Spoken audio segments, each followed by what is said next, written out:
kabar baiknya bagi Persib adalah di 2 minggu terakhir di Desember ini pembagian peran Klok, Haye sama Luco sudah bisa terbagi dengan benar. Udah nggak tabrakan lagi. Apalagi Luco udah beres sanksi dari kartu merahnya. Dan teman-teman gua yang Jakmania juga ngomong kalau kayaknya Persija bakal mecahin rekornya Borneo. Kan sekarang udah 6 kemenangan beruntun nih. Betul. Coba mengejar 11 kemenangan beruntun katanya. Menyerang tapi terukur. Emang total football yang nggak terukur siapa? Apa? Yang total football yang nggak terukur siapa yang nyerang gitu? Kok gue lupa ya? Pura-pura lupa. Amnesia gue. Apa siapa ya? Lupa.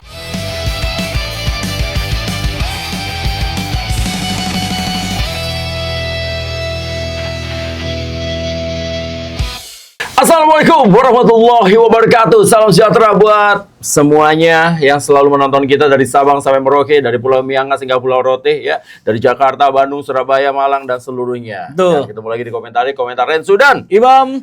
ini adalah episode ke-22, Bam. Ya, Dan setelah libur setelah dua minggu. 2 minggu lebih lah. 2 minggu lebih. Ya, Super League akhirnya kembali hadir dan Yes. sekarang masuk di pekan ke-15. Betul. Ya, jadi kenapa pertandingannya baru 13 tapi masuknya ke pekan 15? Karena ada pertandingan yang tertunda yang akan dimainkan nanti di Boxing Day. Ya, setelah Natal sampai tahun baru tuh. Ya, ada Itu ya. pekan keberapa ya lupa gue, makanya yang akhirnya pindah ke sana. Makanya sekarang kita masuk ke pekan 15, tapi ini adalah pertandingan ke-14. Yes. Bagi para klub-klub yang ada di Super League. Jadi teman-teman jangan bingung, kok pekan ke-15 tapi pertandingan 14 itu dia. Karena satu pekan yang dipindahkan ke nanti ke Boxing Day, ke setelah Natal dan tahun baru. Bam, Ya. langsung saja gue akan membahas ya. Ini ada beberapa pertandingan. Salah satunya adalah pertandingan antara Persib Bandung menghadapi Bayangkara FC. Betul. Itu tanggal 21 Desember, hari Ya. Minggu. Dan pertandingan ini ya akan menjadi boleh dibilang waktu juga ya, waktu-waktu terakhir bagi para pemain-pemain yang masuk dalam kategori Riskan. diawasi Iya. oleh manajemen dan tim pelatih. Iya. Buat pemain-pemain yang riskan posisinya memang ini waktunya untuk bisa memanfaatkan momentum dan Iya. kesempatan untuk tampil bagus karena mungkin saja bisa merubah peruntungan pemain-pemain tersebut untuk tetap berada di tim hingga akhir musim. Tapi memang kalau kita ngomongin Persib lawan Bayangkara ini juga bakal jadi laga yang menarik karena Bayangkara meskipun saat ini masih berada di peringkat ke-7, Ya, tapi jangan lupakan ini adalah tim promosi. betul. Dan sejauh ini menjadi tim dengan jumlah kebobolan paling sedikit kedua setelah Borneo. Yes. Borneo 8, Bayangkara baru 9. Ya. Meskipun memang Bayangkara juga punya masalah karena dari tim-tim yang ada di 10 besar, jumlah mencetak gol mereka ini paling sedikit. Betul. Baru 12 gol saja. Ya. Dan satu lagi, Bang. Bayangkara baru saja mengakhiri kontraknya Yes. dengan Benar. Neto. Dan ini adalah sebenarnya kan top skor. Benar? Top skornya Liga Kamboja Ya. bersama dengan Ramon Tengke, ya kan? Dan Ramon tetap bertahan, Netonya sudah dipastikan tidak berlanjut. Ya. Jadi masih begitu kerasnya Liga Indonesia. Ya dan ngebuktiin juga ya, 2 pemain yang bersinar di Liga Kamboja ketika main di Indonesia belum tentu bisa oke juga karena Makanya. Ramon juga meskipun emang nggak sejelek apa yang kita kira, tapi kan Ya. performanya juga belum benar-benar maksimal gitu. Belum maksimal Baru lah. 1 gol di Super League, baru 1 Betul. gol di ACL tuh. Kalau nggak salah Bayangkara juga udah mengakhiri kontrak dengan pemain Haiti yang Borgelini tuh. Udah bilang terima kasih juga kan, udah thank you gitu, ada postingannya juga. Tapi Ramon doang yang namanya ada thank you tapi nggak di thank you-in ya. Ramon Hartur Nuhun. Jadi bahasanya gitu, kalau di Bandung bilangnya Ramon Hartur Nuhun. Nah, tapi gini, Bam. Mengingat bahwa pertandingan ini akan menjadi sangat menarik di mana Persib Bandung akan bermain sebagai tuan rumah ya. Dan menghadapi Bayangkara, dan Bayangkara juga ya tim yang pelan-pelan mulai menemukan, dan Paul Monster mulai nih menemukan ritmenya menghadapi jadwal yang ketat, menghadapi lawan-lawan yang berat juga ya. Mereka berada di papan atas dan menghadapi Persib Bandung yang mau tidak mau, Bam, mereka juga harus menang karena saat ini kan posisinya ya, poinnya adalah Persib Bandung 28 Ya. Persija Jakarta 29, Borneo FC 33. Ini adalah sebelum pekan ke-15 dimulai. Posisinya seperti itu. Nah, jadi mereka pun juga harus bisa menang juga untuk menjaga persaingan agar juga tidak didekati oleh Malut yang sekarang poinnya adalah 25 poin. Iya.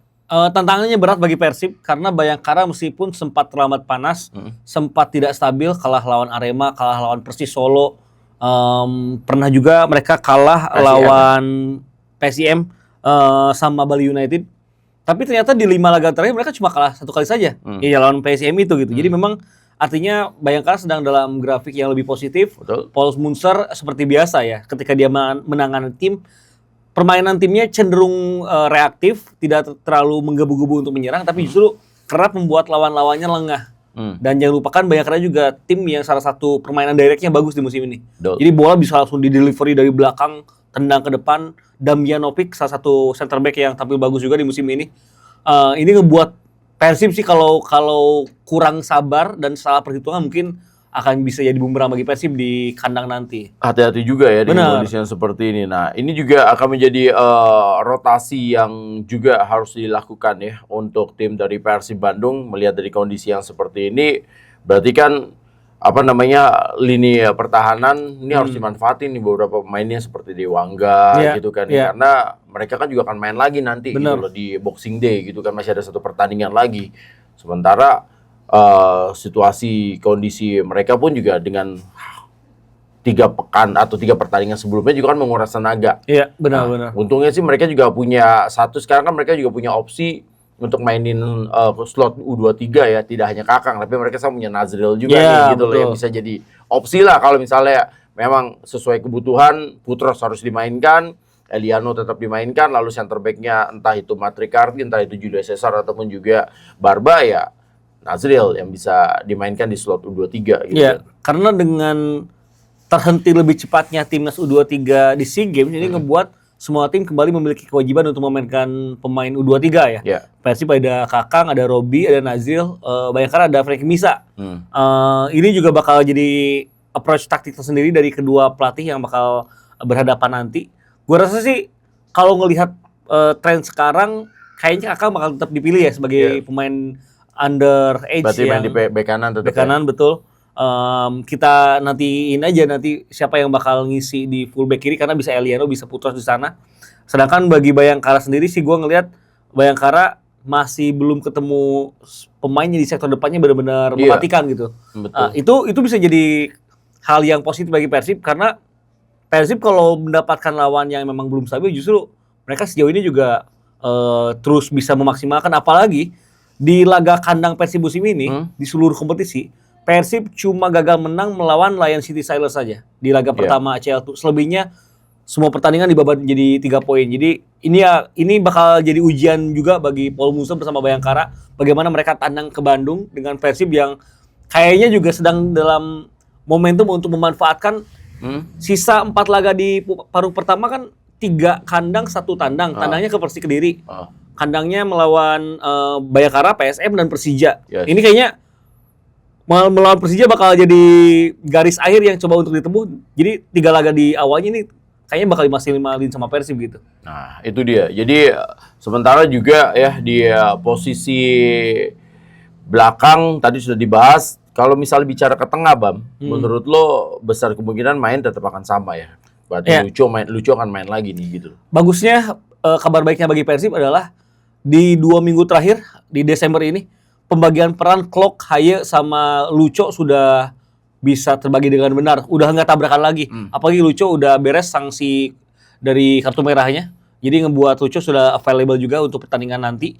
Ini ngebuat ancaman bagi Bayangkara berlipat ganda karena kita tahu Lucho sama Tom Haye kemampuan shot jarak jauhnya juga begitu mengancam. Dua-duanya juga pintar dalam bola mati. Kita nantikan aja ya bagaimana nanti kondisi pemain-pemain Persib karena setelah para pemain kelelahan di laga melawan Malut, kayaknya cuma Adam Alis yang dipastikan tidak bisa bermain. Yang lainnya udah siap lagi untuk tampil dan Persib udah punya waktu istirahat yang lebih lengang menjelang laga lawan Bayangkara nanti. Nah, itu dia. Jadi istirahatnya kan udah lumayan lah ini ya. Terakhir tanggal 14 main lagi, sekarang tanggal 21 gitu kan. Jadi ada waktu yang cukup baik dan ini harus dimanfaatin sama tim mungkin adalah tim dokter dan juga tim visionya. Sementara gini, Bang, kalau lo melihat dengan kondisi yang ada saat ini gitu kan, Bayangkara ini kan seperti yang lo bilang tadi ya, masih agak sedikit susah dengan lini depan karena berapa kali Spaso tetap diandelin. Dendi juga berapa kali udah cetak gol, tapi mereka tuh striker killernya belum ada gitu loh yang ya misalnya sebenarnya juga Persib juga kan Andrew sama Ramon juga belum maksimal, masih William terus kan. Ya, itu sebenarnya sih hampir sama, tapi Bayangkara lebih parah lagi. Lebih parah lagi. Sehingga akhirnya ya terbukti kan, di mana mereka masih sedikit mengalami kondisi susah banget untuk mencetak gol. Dan kalau lawan Persib, berarti dengan kondisi yang seperti ini, berarti mereka ya bisa bermain dengan bertahan terlebih dahulu. Yang penting nggak kebobolan, ya minimal nggak kebobolan lah. Karena kalau nggak kebobolan kan minimal mereka 1 poin. Karena menurut gua ya hitung-hitungannya aja nih, mereka bisa 1 poin ngambil di GBLA sih udah bagus banget. Udah bagus banget. Ya ini akan jadi ujian kedewasaan Bayangkara juga, karena dengan yang lu bilang tadi, Bayangkara belum punya striker yang bisa menggigit ya dengan konsisten. Ini ngebuat mereka kalau mereka bermain terbuka di GBLA nanti justru bakal jadi blunder. Karena sisi serang mereka juga belum optimal. Tinggal bagaimana Bayangkara sendiri ketika nanti tandang ke GBLA, yang pertama mungkin bisa tampil sedisiplin mungkin. Tidak perlu low block, kadang mid block pun cukup untuk merepotkan Persib, tapi dengan disiplin yang tinggi. Plus mereka harus bisa memanfaatkan serangan balik sama bola mati. Karena kan antisipasi bola mati dari Persib juga biasanya di second ball masih lemah. Kalau Bayangkara bisa memanfaatkan hal itu, mungkin bakal jadi satu kondisi di mana mereka bisa memberikan kejutan di GBLA. Ada reunian juga dari Akil Safik. Akil Safik ya karena dulunya juga di Persib Junior. Bener. Lalu juga pelatih kiper Luis Pasos. Ya, lalu juga Dedi Kusnandar. Benar. Jadi ada reunian nih pemain-pemain yang dimiliki ya. Dan kita menunggu nih, Dedi dimainin nggak nih ngadepin Persib Bandung? Menurut lo, Bam? Masalah pemain pemain pinjaman yang dipinjamkan oleh Persib itu ada klausul ya? Kayaknya nggak ada klausul, karena Dimas Derajat juga main kan lawan Persib. Jadi kayaknya Dedi Kusnandar juga masih akan bermain lawan Persib nanti gitu. Gua rasa sih justru para pemain Bandung yang tersisihkan gitu dari skuad Persib biasanya ingin ngebuktiin. Apalagi kalau kita ngelihat performa Akil Safik, ternyata dia punya catatan clean sheet yang cuma kalah dari Nadeo ya. Berarti emang Akil Safik juga lagi bagus banget. Lagi bagus-bagusnya musim ini gitu. Lagi bagus banget musim ini. Iya, apalagi postur dia dari dulu juga udah mendukung gitu kan. Dia udah punya pengalaman juga di Persib Senior. Ya ini mah jadi bensin bagus lah bagi Dedi Kusnandar sama Akil Safik untuk bisa tampil jadi, bagus. Jadi gue sempat berbicara gitu kan sama Coach Luis ini. Coach Luis lagi nonton. Jadi lagi nonton ya Coach Pasos ya? Jadi kenapa Bayangkara ngambil kiper asing? Ya kan salah satu tim yang nggak punya kiper asing yang Bayangkara. Benar. Karena Coach Luis masih sangat yakin dengan kiper lokal yang dipunyain sama Bayangkara, yaitu si Akil Safik dan juga Awan.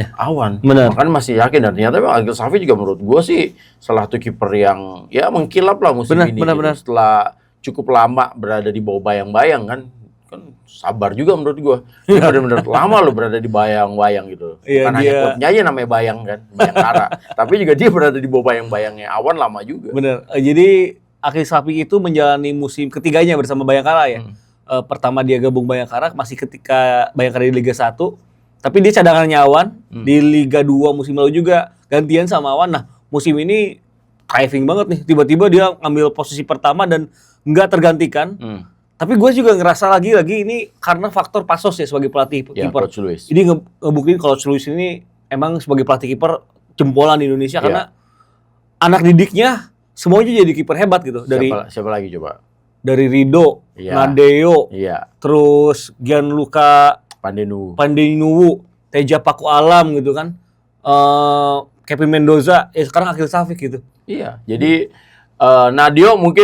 Nadeo itu yang nemuin bukan Luis. Nadeo itu yang nemuin Coach Arif namanya. Oh, Coach Arif. Iya. Yang ngasahnya mungkin ya. Iya, yang nemuin tuh Coach Arif yang terakhir di Persikat Tegal.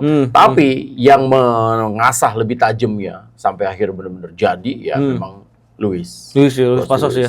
Jadi memang makanya sukses juga di Persib Bandung kan, berhasil mengasah juga semua segala macam, dan sekarang akhirnya Akil Safik nih yang lagi menjadi upcoming talent lah buat. Karena kalau gue sih senang aja banyak kiper lokal yang bagus kan makin bagus juga. Wah, persaingannya jadi makin panas ya di posisi penjaga gawang gitu. Ibarat katanya national pool Indonesia semakin panjang lagi gitu. Dan cari bukan yang power kayak Ramon Panutan Q. Kalau Ramon kan dia banyak orang yang seneng banget katanya. Terutama yang teteh sama ibu-ibu, kalau gue bilang Ramon Panutan Q. Ramon kan tampil bagus waktu lawan Borneo kan. Tapi kan Borneo bukan center back murni tuh. Christopher Ndua Rugira sama Komang Teguh sama-sama DM kan sebenarnya kan. Jadi memang di laga itu cocok Ramon. Tapi untuk laga nanti, gua rasa sih harusnya ya Andri Yung yang dipilih sama Bojan Hodak. Nah, itu dia. Nah, kalau misalnya lo disuruh memprediksi, Bam, Ya, berapa skornya, Bam? Persib kayaknya unggul sih 2 gol. 2 gol? 2 gol, bisa 2-0 atau enggak 3-1 lah. Oh gitu? Iya. Berarti aggregate-nya 2 gol? Ya, selisihnya 2 gol. Ya. Nanti yang bawain adalah ya. Wah, panutan Q. Nah, itu adalah pertandingan dari Persib Bandung Yes. menghadapi Bayangkara FC. Sementara, ya masih berada juga di papan atas. Ini menarik juga untuk melihat pertandingan antara Semen Padang menghadapi Persija Jakarta. Benar. Jadi Semen Padang sempat mengajukan untuk merubah ya sirkular ya. Sirkular itu adalah surat yang dikeluarkan oleh PT I-League atau ya I-League untuk pertandingannya dipindah ke Jakarta kan. Yeah. Jadi Persija tuan rumah dulu gitu loh. Baru nanti di putaran kedua Padang, karena dengan adanya musibah yang terjadi kan di Sumatera Barat, Sumatera Utara dan Nanggur Aceh Darussalam. Tapi ternyata tidak disetujui sehingga sirkularnya tetap keluar adalah pertandingan berlangsung di Stadion Haji Agus Salim. Nah, ini akan menarik karena Semen Padang termasuk klub yang sudah banyak nih ya dalam tanda kutip mengistirahatkan, parkirlah pemain-pemain asingnya untuk akan digantikan nanti di transfer window. Jadi dalam kondisi ini pelatih Dejan Antonik akan menghadapi lawan juga tidak mudah. Di satu sisi Persija Jakarta tidak terkalahkan 6 pertandingan. Dan ini akan menjadi momen juga bagi Persija Jakarta karena terakhir ya Gubernur DKI Jakarta Bapak Pramono Anung juga sudah mengatakan target tidak bisa ditawar-tawar. Iya, benar. Persija Jakarta harus juara musim ini. Wah, ini makanya ambisinya tinggi ya. Ya, ini makanya akan membuat ya pertandingan akan menjadi semakin menarik untuk persaingan di di klasemen juga karena sekarang kan jaraknya ya tinggal 4 poin. Iya, benar. Antara Persija Jakarta dengan Borneo FC.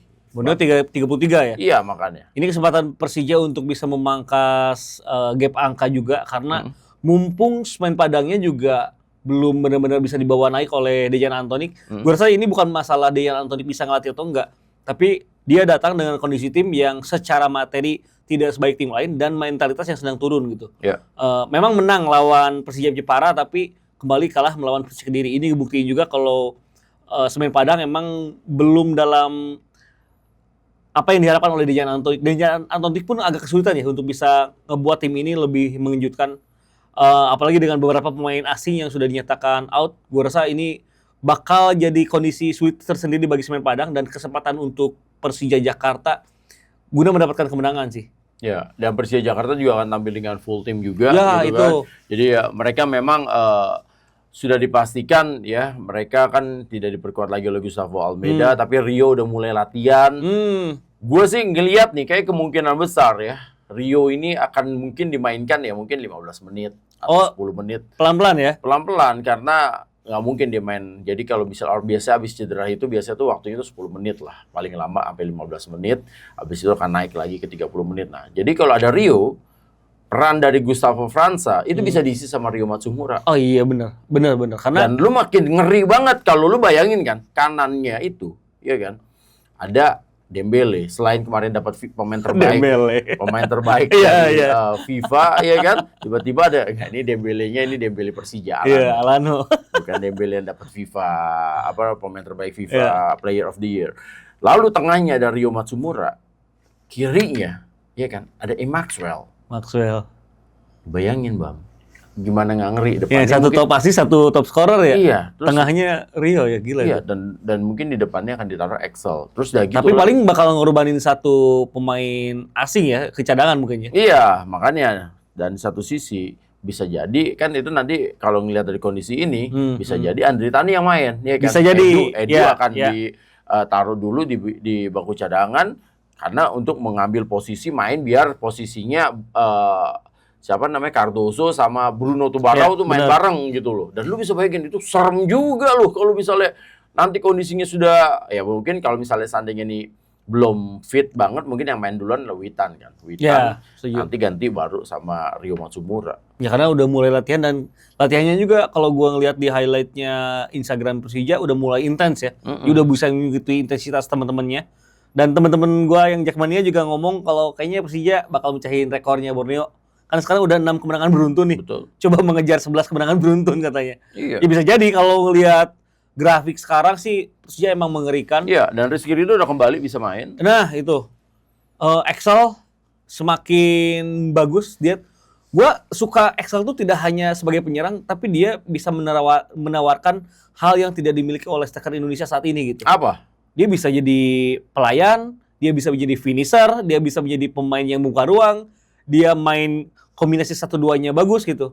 Makanya ini pemain yang pasti bakal banyak mendapatkan kesempatan dari Marcio Souza sih. Nah, itu dia. Jadi makanya dengan skuad yang sekarang sangat komplit, jadi besar kemungkinan ya Andre Tani main di belakang, lalu Bruno Tubaro yang lagi on fire banget nih sekarang, Ini yang lagi udah mulai bagus akhirnya nih, iya. Bruno Tubaro akhirnya dikasih kesempatan dan akhirnya kan bisa membuktikan gitu kan, kirinya bisa jadi Cardozo, lalu berarti kalau, nah ini dia, kalau misalnya mau mainin U21, U23 slotnya berarti Doni lagi yang akan main di kiri kan. Benar. Lalu di tengahnya center back-nya Rizky Ridho sama Jordi Amat ya. Walaupun di satu sisi ya menurut gua Thales juga harus dimainin juga karena dia lagi on fire gitu Lagi loh, oke. lagi perform kan. Sayang nih gitu loh. cuman emang kalau gua ngelihat ada 3 nama yang mungkin gak bakal tergeser dari posisi pemain asing Persija. Yang pertama Alano, yang kedua Ya, double Maxwell. pivotnya. Oh. Double pivotnya kalau Ya gua. Maxwell juga lah. Ya berarti 4 mungkin ya. Iya. 4 ini Nah, yang jaminan inti lah ya. double pivotnya Van Basten sama Van Basten Fabio. sama Fabio. Asal dia nggak lagi diare, Hah? ya dong. Asal dia lagi apa namanya nggak sakit, nggak kena Ini kartu, pasti gas terus nih. pasti dimainin terus. Iya, iya. Iya kan? Nah, Karena itu kuncinya emang di situ tuh dua Yang orang sa- itu. Yang satu ruang mesin, yang satu oli nih. Jadi mainnya jadi bikin serangan Persija itu bisa di-recycle terus. Bola tuh bisa dapetin lagi, nyerang lagi. Persija di tim yang ada di gua rasa 5 besar ya. Yang paling menyerang tuh, yang paling attacking tuh Persija. Malut aja masih ada counter defense-nya ya. Masih ada Counter iya masih ada defense. Kalau Persija tuh saat ini tim yang intensitasnya nyerang Attacking gitu ya, Iya. mainnya segala macam. Dan memang harus diakuin sih. Makanya gue tuh nanti nunggu banget pertemuan Persija menghadapi Persib Bandung karena Mauricio Souza dengan gaya bermainnya yang menyerang tapi terukur. Nah, itu iya. dia. Jadi kan bahasanya nggak nyerang total football yang menyerang tapi nggak terukur. Kalau Mauricio Souza tuh menyerang tapi terukur. Emang total football yang nggak terukur siapa? Apa? Yang total football yang nggak terukur siapa yang nyerang gitu? Kok gue lupa ya? Pura-pura lupa. Amnesia gue. Apa siapa ya? Lupa gue. Nah, terus udah gitu. Nggak kepancing ya? Iya, terus udah gitu. Apa namanya? Lawannya kan Boyan Hodak yang wah sepak bola reaktif yang jadi bakalan seru banget. Nah, tapi ini adalah akan menghadapi apa namanya situasi pemanasan dulu lah, menghadapi Semen Padang yang pasti nggak mau kalah, Bang. Karena satu ya mereka butuh poin, yang kedua juga mereka butuh poin untuk memberikan ya sedikit paling tidak adalah kado lah. Iyalah, Hiburan buat saudara-saudara kita yang terkena musibah di sana untuk ya mendapatkan tim kesayangannya menang gitu loh, lawan Persija Jakarta yang 6 kali pertandingan tidak terkalahkan, Bang. Iya, dan ya gue juga berharapnya seperti itu ya. Kenapa akhirnya laga tetap digelar di Padang, minimal bisa memberikan hiburan bagi teman-teman yang saat ini dalam kondisi sulit gitu ya. Karena di Agam kan masih belum pulih gitu. Gua rasa juga ada urgensi bagi Persija, bagi Semen Padang, karena Persija Jepara yang ada di atasnya masih hanya berselisih 1 poin saja. Dan itu yang ngebuat akhirnya ada urgensi bagi Semen Padang untuk segera bangkit, karena bakal lebih enak kalau mereka ini bangkitnya di akhir putaran pertama, di awal putaran kedua ketika pemain baru datang bisa lebih klik gitu. Iya, karena ya sekarang istilah kasarnya gini, Bang. Kan kalau kita ngomongin pertandingan sepak bola, kalau kita ketinggalan di babak yang pertama, sebisa mungkin sebelum turun minum, ya, Ini lagi-lagi gue harus ngejelasin turun minum karena banyak penonton kita yang kadang ibu-ibu nanya, Mas Rendra itu kalau lagi pertandingan kok ngomong turun minum apa? Emangnya ada apa gitu? Turun minum tuh apa sih? Turun minum tuh half time gitu. Jadi kalau zaman gue dulu main bola, kalau half time kita bilangnya turun minum. Turun gitu. minum. Iyalah, kalau anak-anak dulu bilangnya turun minum, kalau sekarang bilangnya half time, istirahat. Nah, sama juga seperti Semen Padang. Kalau mereka berhasil mengambil poin-poin ini sebelum putaran kedua, putaran pertama ini selesai, kan lumayan. Putaran kedua mereka nggak ngos-ngosan juga Benar, gitu loh. benar. Paling nggak makanya ini adalah waktunya. Apalagi mereka main di home, motivasi lagi tinggi, ingin memberikan sebuah hadiah ya. Mungkin adalah ya yang bisa membuat masyarakat di Sumatera Barat atau juga Kota Padang juga bisa senang di saat ya lagi banyak kedukaan ini. Ya. Ya pasti mereka kan punya motivasi tinggi, Bang. Dan Semen Padang juga punya modal. Karena dari 5 tim terbawah di Super League saat ini, Semen Padang adalah tim dengan jumlah kebobolan paling sedikit. Bahkan Dewa aja yang ada di peringkat ke-14 itu kebobolannya 22. Ya. Semen Padang baru 20. Lebih bagus dibanding Persis Solo, dibanding Persija Jepara juga. Nah. Jadi mereka masih ada harapan lah untuk bisa mempersulit Persija. Nah, terus pertanyaan gue gini, Bang. Ini kan tadi udah kita bahas. Rizky Ridho hadir, ada Jordi Amat juga. Di satu sisi, Thales lagi on fire. Lu milih siapa? Kalau gue sih untuk sekarang ya, Iya. karena Rizky Ridho baru kembali ke tim, Jordi sama Thales Yang main? yang main Jordi Thales. Karena itu kebukti, dua-duanya ya yang satu back jago, berpengalaman, yang satu lagi levelnya badak gitu, dan berpengalaman juga Thales gitu. Dan kebukti di laga Persija terakhir, main udah enak banget itu dua-duanya gitu. Nah, itu dia ya. Jadi itu adalah apa namanya formasinya. Kalau skornya, Bam? Skornya kalau kita ngelihat di laga lawan PSM yang tampil disiplin bisa dijebol 2. Ini Semen Padang harus fight di lapangan, tapi kayaknya tetap Persija sih unggul selisih 2 gol. On fire banget ya Persija ya. Iya. Nah, Berat. Unggul berapa? 1-3 atau 0-2 lah ini. Nanti dulu, kan ya. Gue ini lagi. Nanti soal Ibam nih sering benar nih ya. Tapi jangan dipakai buat yang aneh-aneh ya. Iya, jangan judol. dipakai buat aneh. Berapa skornya? 0-2 atau 1-3 lah. Oh, berarti 2 bola. Iya, selisih 2 juga. 1-3 berarti bola gede dong itu. Itu ya bahasan tentang Semen Padang menghadapi Persija Jakarta. Nah, sekarang kita lanjut lagi ke pertandingan berikutnya, Bam. Dimana ini ada pertandingan yang menurut gua juga menjadi sangat menarik ya, antara Borneo FC menghadapi Persebaya Surabaya. Ya, Borneo bakal tandang ya ke Bung Tomo ya. Dan Borneo ini lagi mengalami situasi yang mungkin tidak pernah dipikirkan sebelumnya. Ya.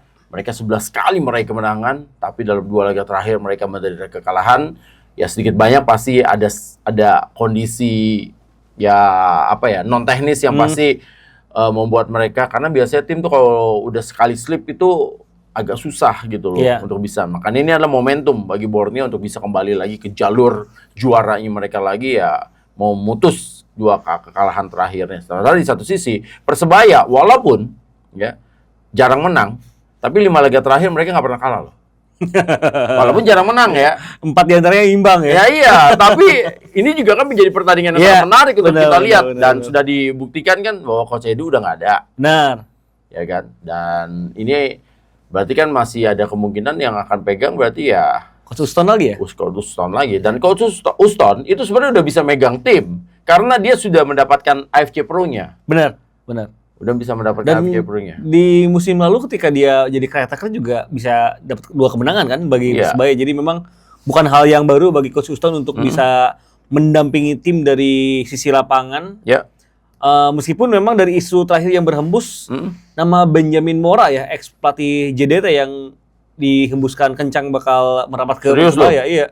Katanya, ini gue ngomong gini karena media udah ngeluarin, udah ada kontak katanya. Meskipun memang teman-teman bonek sih dari teman-teman gue yang ada di Surabaya masih pengennya tetap Tavares ya. Jadi ya kita tunggu aja lah antara 2 nama itu. Nah ini kenapa nggak Tavares ya? Ada info nggak, Bang? Kenapa nggak Tavares? Karena menurut gue paling reliable ya, paling cocok untuk Persebaya ya. Iya. Tavares. Gue juga nggak tahu kenapa, tapi sih Apakah soal gaji? agennya pernah ngomong Soal gaji? Soal maksudnya angka enggak sih. kontrak? Persibaya pasti sanggup sih. Yakin Pasti sanggup. Maksudnya Persibaya kita tahu salah satu tim dengan keuangan yang sehat karena dia sudah bisa memonetisasi marketnya juga gitu. Bonek tuh kalau datang ke stadion beli tiketnya resmi semua, nggak ada yang ilegal. Terus merchantnya juga dia udah mulai Match-nya jalan ya. yang jalan banget, yang officialnya laku juga. Jadi salah satu hal yang mungkin bisa dipastikan adalah bukan masalah gaji. Tapi sih kalau berdasarkan agen dari Bernardo Tavares, yang pertama mungkin Tavares sedang ingin break dulu. Tapi dia masih pengen untuk ngelatih di Indonesia, tapi tidak untuk saat ini. Tapi kecuali kalau ada tawaran yang gila banget gitu. Nah, kayaknya tawaran yang diajukan oleh tim-tim yang ada di Indonesia, karena nggak cuma Persebaya nih yang ngincer Tavares. Tapi lo tau nggak, Bam? Ya, proses perekrutan Persebaya tuh kayak gimana? Nah, gimana coba? Jadi perekrutan Persebaya itu adalah Persebaya itu kan punya direktur. Salah satunya adalah direktur pengembangan sepak bola football development. Itu biasanya direktur tekniknya ya? Iya, jadi itu akhirnya dia tuh mengundang pelatih-pelatih ya untuk ini kita lagi ngomongin Coach Edu lah dulu gitu loh. Untuk pelatihnya. Nah, tiba-tiba pelatihnya didatengin. Nah, pada saat lagi anggaplah fit and proper test ya, itu pelatihnya tuh disuruh untuk menganalisa pertandingannya Persebaya Surabaya. Jadi dipilihlah satu game pertandingan disuruh menganalisa. Wah, akhirnya dianalisa sama dia, dipresentasikan lah. Ini Persebaya kurangnya begini, harusnya begini. Nah, akhirnya manajemennya Persebaya suka nih dengan Coach Edu. Gitu loh. Karena bisa mengetahui lah kekurangannya apa, terus nanti way out-nya seperti apa, terus nanti juga short dan juga long term plan-nya seperti apa. Tapi kan ternyata nggak sebatas itu. Gitu iyalah. Iya kan? Dan akhirnya terbukti. Kita sekarang udah bisa bilang Coach Edu gagal. Yes. Dan kalau gue gagal. dari awal gue udah bilang, Coach Edu itu kan nggak pernah megang tim sebagai pelatih kepala gitu loh. Dan rekornya dia sebagai pelatih kepala pun juga kurang sukses lah. Dan mirip siapa? Apa? Mirip siapa? Yang mana? yang jadi pelatih kepala kurang sukses tuh. Amnesia lagi. Aduh, udah 2 kali nih. Amnesia lagi. Tapi yang jelas ya, pokoknya kalau pelatih rekornya itu ya, rekor kontraknya kan ada tuh durasi kontraknya itu nggak lebih dari 10 bulan dalam karirnya. Ini berarti pelatih kacau. Hati-hati gitu karena berarti dia sering banget dipecat gitu. Coach Edu kan salah satu yang hanya berapa 6 sampai 7 bulan. Kayaknya di sepak bola tuh siap pegang tim gitu. Di sepak bola tuh penting banget untuk melihat track record si pelatih ataupun pemain di CV-nya ya. Emang ada pelatih yang nggak dilihat track recordnya? Amnesia nih. Gue ikut-ikutan amnesia nih. Ditembak ini gue jadi juga amnesia nih. Amnesia juga ya? Iya. Oke ya. Jadi udah mulai pinter juga ya sekarang. Belok dulu. Iya, tapi emang itulah. Jadi menurut gua ya berarti jangan-jangan memang Tavares belum diundang nih, atau memang ada feeling gue sih udah ada komunikasi ya. Karena menurut gua jujur loh cocok, cocok banget untuk Persebaya karena Persebaya kan banyak pemain mudanya. Iya. Ya, Tavares itu kan kalau senang banget sama pemain muda kan, dan dengan materi pemain yang dimiliki sama Persebaya kalau menurut gua hanya tinggal nyari striker ya yang bisa nahan bola, bisa jadi killer, ya walaupun mereka udah punya Pavlovic juga. Wah, udah dipegang Tavares mah ngeri banget. Tavares, Everton sama Adison Silva juga jadi monster di bawah Tavares. Apalagi Persebaya punya Bruno, punya Gali gitu Rivera. kan. Punya Rivera, udah gila itu. Dan gua rasa sih secara materi pemain Persebaya itu nggak ada yang salah. Tinggal bagaimana pelatih yang nanganin perlu taktik yang tepat untuk bisa memaksimalkan potensi-potensi pemainnya. Karena kan yang masih menjadi masalah bagi Persebaya adalah Coach Edu dan stafnya itu gagal mengutilisasi kemampuan terbaik dari pemain-pemainnya sejauh ini. Makanya ada banyak situasi deadlock yang dialami oleh Persebaya Surabaya, termasuk 4 hasil imbang di 4 laga terakhir gitu. Beruntung mereka sekarang breaknya lama nih, hampir 2 minggu kan, 2 minggu lebih bahkan, karena nggak ada laga tunda juga. Jadi mereka kayaknya udah preparation-nya bersama Coach Uston sudah cukup maksimal. Kalau Coach Uston apa yang ia tampilkan di musim lalu sih, gue ngerasa ini juga pelatih yang secara taktik tuh mudah dipahami oleh pemain-pemain. Ya. Jadi bakal Ya karena dia akamsi banget. akamsi, bener. Jadi gua rasa sih ini bakal jadi kesempatan Persebaya untuk mendapatkan kemenangan dan memutus tren 4 hasil imbang berturut-turut. Tapi Borneo juga kayaknya pengen bounce back nih. Iya, makanya. Karena gue yakin nggak mungkin lah nggak mungkin mereka mau 3 kali kalah berturut-turut gitu. Karena kalau 3 kali berturut-turut itu nanti semakin dalam lagi tuh bounce back-nya semakin susah. Berat ngangkat mentalnya ya. Iya. Borneo juga ketika kalah lawan Persib, ketika kalah lawan Bali, tidak menggambarkan Borneo yang sepenuhnya karena nggak ada Rivaldo Pakpahan. Nah, Rivaldo udah balik ke tim. Satu lagi. Rivera udah balik ke tim. Benar. Ini seru. Tinggal bagaimana kalau kita ngelihat di 2 laga terakhir, keberhasilan lawan Borneo mengunci Peralta, ini bisa nggak diduplikasi sama Persebaya? Nah, kalau Peralta bisa dikunci, berarti kan lawannya nanti Catur Pamungkas. Ya. Kurang lebih. Dan untuk bisa mengunci Peralta nggak cuma 1 lawan 1, perlu sistem yang harus mengunci. Berarti itu ada yang Malik Rizaldi atau Filippo Galli mah pemainnya tim terbaik di dunia itu. Ada Galli Freitas. Dari Tama memang gelandang tengahnya ya. Mungkin Tony bisa bantu gitu. Kalau gelandang tengahnya bisa bantu buat buat cover Peralta sih gua rasa bisa lebih mudah kerja dari Persebaya. Dan ada juga head to head ya dari 2 kiper timnas nih. Nadio sama Hernando. Pasti dua-duanya akan nunjukin lagi karena kan situasi dari mereka saat ini kan lagi berusaha untuk berebut kiper nomor 3 ya, karena kiper nomor 1 nomor 2 kan sekarang Mas Emil sama Mas Martin gitu loh.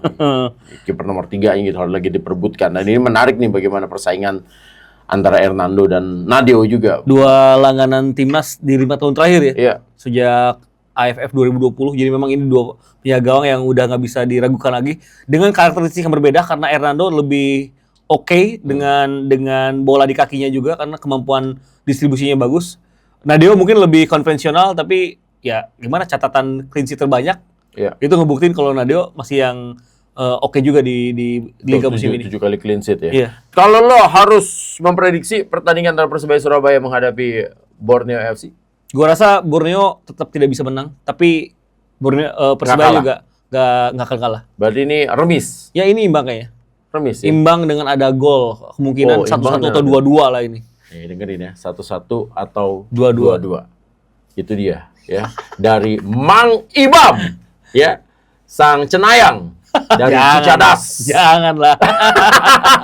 Itulah ya pokoknya komentari episode ke-22 tentang preview dari Super League. Yes. Jadi buat teman-teman semuanya terima kasih ya, saya ucapkan terima kasih buat atensinya dan juga buat komentar-komentarnya, dan nantikan terus pokoknya komentari ya untuk menjadi tontonan asupan dari informasi yang diberikan oleh kita semuanya, bahwa ini adalah informasi yang dalam tapi tetap diberikannya dengan secara objektif. Benar. Gitu. Dan cover both side. Jangan lupa subscribe. Oke. Nah, itu dia. Terima kasih buat semuanya. Sampai jumpa lagi. Wassalamualaikum warahmatullahi wabarakatuh.